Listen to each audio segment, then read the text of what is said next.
The scope of this fall, breathtaking. First, Bear Stearns, now Lehman Brothers and Merrill Lynch.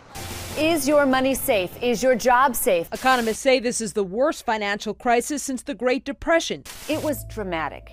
It was so dramatic. And what could have happened was so scary. What could have happened if policymakers and bank executives and luck didn't all line up perfectly was your credit card wouldn't work. You wouldn't be able to get money out of your bank account. There could have been a run on the banks. But you didn't want, as a reporter, you didn't want to scare people, but you had to tell them exactly what was happening. Lehman Brothers, for 158 years, a cornerstone on Wall Street.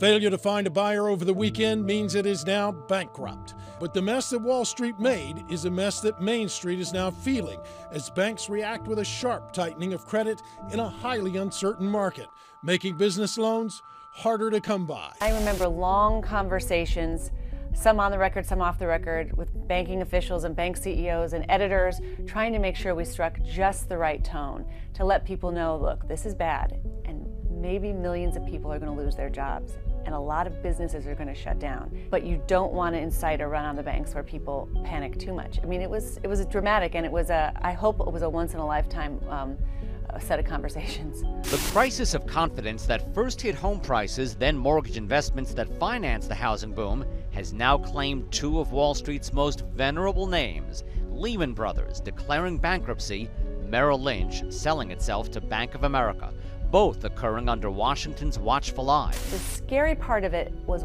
if Lehman Brothers could fail, and I remember saying this on the air, if Lehman Brothers can fail, what the hell could happen to all these other banks, these bigger banks, these better banks, and others that weren't as solid? What does it say about the international financial system if Lehman Brothers, in business for 158 years, could fall apart in 72 hours? That was what was really scary.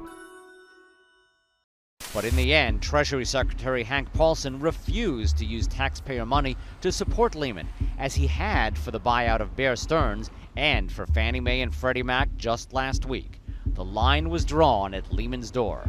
I never once considered that it was appropriate to put taxpayer money on the line in resolving Lehman Brothers. I think that there still is this taint against bankers in this country. I can remember covering this, and I would hear people say, you know, we should put all the bankers in jail, and we should let these companies fail, these banks fail. They shouldn't allow it to be in business.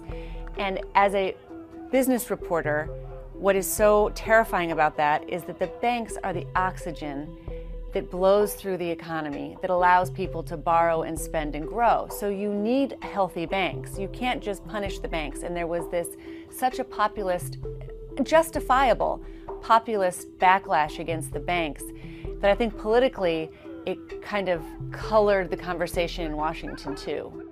What was a financial crisis, a crisis in finance by stupid leveraging, is something that spread out into the real economy pretty quickly, and it ushered in what was the worst recession since the Great Depression.